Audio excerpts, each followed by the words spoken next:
Si Mura ngayon guys, na sinasunog yung bahay ni Mura. Sikat ni si Mura, artista noon pa eh. Grabe. Na tayo.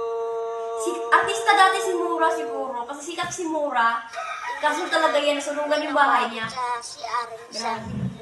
Nasunugan niya, tapos kaya ni ano dito sa bahay. Bumabalik ka sa pagkabata. Wala na bahay. Kailangan mo na ata ng pampers. Tingnan mo nga. Ano? Biyahe! Wag na lang. Ano? Ha? Mabaho? Ako nga. Huwag mo nga pumoy sa akin. Oo. Baklain siya. Pati kasi nandito ko sa may ano, tingnan mo yung pinag-aatakan mo. Pusik na walang ganti. Na ano? Nagabuhat sa akin eh. Ah, wala nang bubutas sa mga kapatid mo. Kapatid ko, pinabayaan ako. Na mahirap na si Mura. Hindi na sikat ni si Mura, nasunugan kasi yung bahay niya.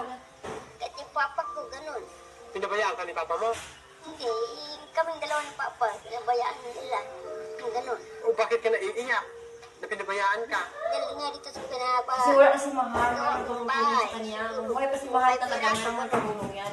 Bilisan Kasi ko kumala kasi si Mahal ay sa pandemic. Ngayon wala na. Tulong si Mahal.